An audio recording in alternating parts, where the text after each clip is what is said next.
Scorpio, welcome back to the channel. My name is Vince. This is 7D Tarot. Scorpio, today I'm going to pull your money and career energy, your love energy. I'll see who's coming and going and if there's any travel on the horizon. Now, Scorpio, if you have a certain amount of money you'd like to manifest, or if you have a specific person in mind, you can go ahead and like this video and subscribe. And if you're interested in scheduling your own personal reading with me, all the info you need is in the description box below.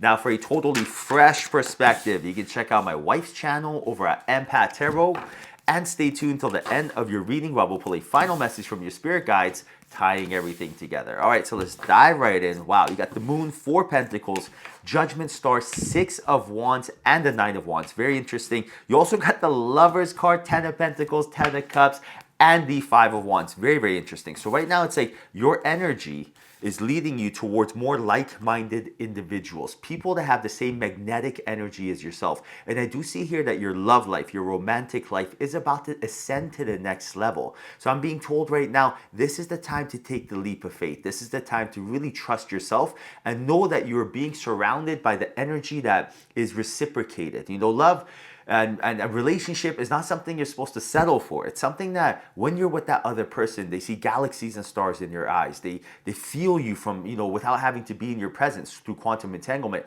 And someone who really you spend past lives with, because I feel like this bond is so strong between the two of you that it's only growing and getting better. And if some of you are in a relationship, expect the relationship to really ascend. It seems like you've gone over the hurdle and the hard part of the relationship and things are about to excel. And if you're currently about to meet your special somebody, expect it to happen sooner rather than later.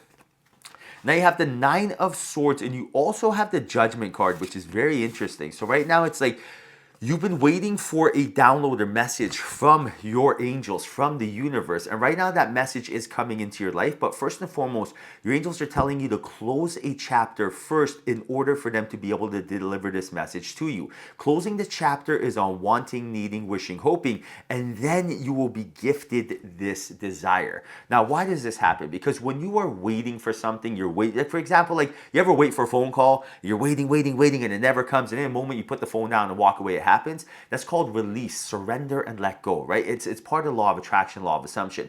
When you want something, you don't have it, it's lack. Lack does not carry the thought abundance. Like attracts like law of attraction, it will not happen. Therefore, what do you have to do? Take your area of focus, put it somewhere else. And that's what you're being told right now. Take your area of focus, put it somewhere else, and then what you've been waiting for will enter your life.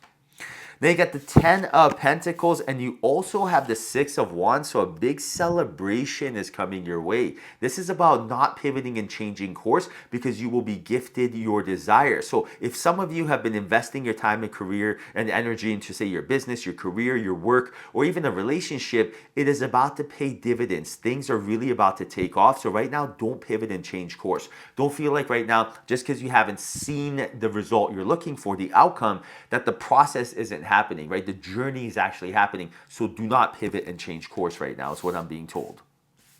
Now you also get the 5 of Wands and the 9 of Wands. So some of you may feel like you've been having a hard time and that's really because you're putting too much pressure on yourself.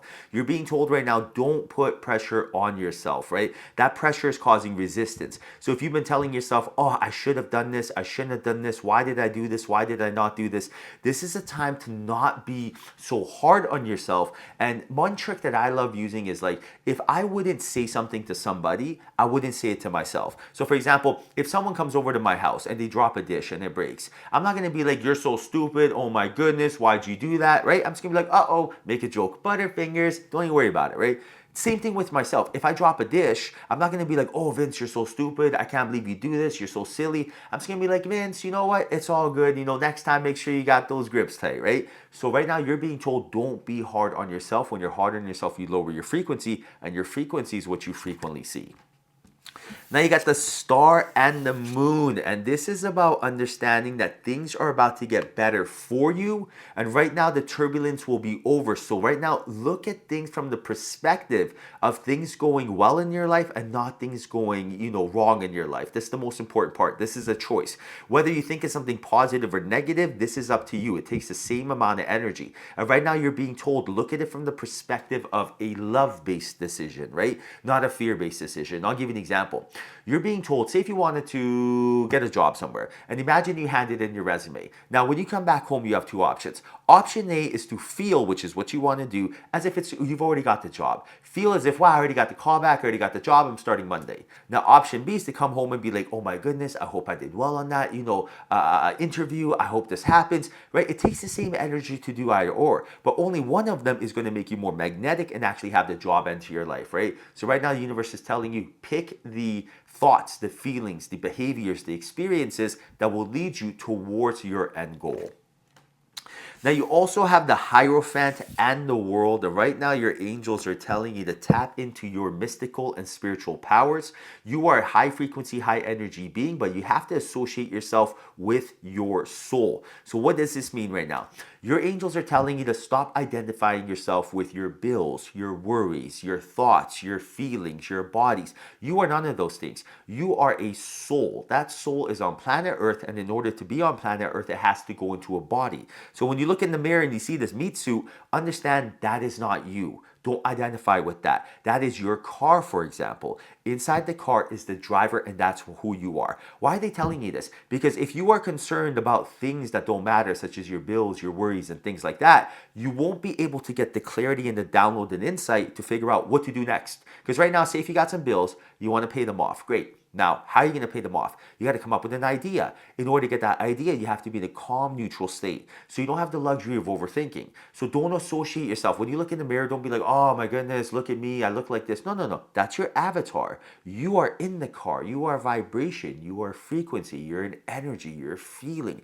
Identify with that feeling. Control that feeling. Learn to associate yourself with that feeling. When I look at myself, I don't look at myself as an avatar. I think of atomic particles vibrating. I look at myself as a golden ball of light. Now, whether that golden ball of light is bright or dim, that's how I reflect how I feel, high or low frequency, and I'm able to move on from there. Now you also have the Emperor and the Chariot, and I am being told right now that it is time for you to pivot and change course in something in your life that's not paying dividends, because then you will feel a surge of power, a confidence from that. So ask yourself, what right now can you pivot and change away from that will make you feel more confident? This is usually behaviors, experiences, or habits, or maybe even a task that you have to do. Maybe right now you're like, oh man, I really should be doing something. Like for example, if it's tax time, you're like, I really should be doing my taxes, but you put it away. So it gives you a lack of confidence. But once you end up doing your taxes, you're like, oh yeah, it was so good. You feel good about yourself. Maybe for you, it's like, you know what? I always want to ask my boss for a promotion. Or maybe I always want to join that gym membership. But you're being told right now, follow through with whatever it is that's holding you back. And instead of running away from your fears, run towards them, because you will feel a surge of confidence from that. Now you have the Page of Wands and the Four of Pentacles, and right now the universe is reminding you that you're holding on to something. This something, when you let it go, you're going to feel so free. Now this something could be an ideology, a mind state, a relationship, something. There's something going on in your life that you're holding on to, and right now when you release and surrender this energy, you're going to feel so good and you're going to be able to move on. Remember, life is like a book, and there's different chapters. You don't want to reread the same chapter. Or imagine if life is a movie, you don't want to press pause on the movie, you want to press play. You want to read that chapter of the book and move on and on and on. So what does that mean? You have to let go. And what you usually got to let go of is the familiar past. When you're holding on to the familiar past, what you're telling the universe is, I like to stay in the past. And the universe never, ever, ever second guesses you. The universe is identical to your subconscious mind. It goes, okay, your wish is my command, right? So when you tell the universe, I like being in the past, even if it's a painful past, the universe goes, well, you must know what you're doing, so I'm going to keep you in the past, which means the lack of opportunities. So right now, let go of the past, embrace the present moment, and then you will have an abundant future ahead. All right, Scorpio, now I'm going to pull a final message from your spirit guides using your Animal Spirit Oracle deck. And let's see what they want you to know. Wow, look at this. Dove, Spirit, look at the message. Be peace. This is just this is really what you really got to follow through with. And this is the only thing that matters in life, is just be. You are a human being. You're not a human doing. A lot of times we're constantly doing stuff. You need to just be. When you're driving, just drive. Don't try to think of something else. When you are in a conversation, be present. Just be. Less doing, right? Human being. Just be. Find that peace. When you're in peace, you're allowing the universe to give you answers to your questions, guiding you, and you will have the infallible path, the yellow brick road on what to do next. All right, Scorpio, hope you enjoyed your reading. Hope there was a message in here for you. If there was, like this video and subscribe. I truly appreciate you. Till next time, inspire your passion.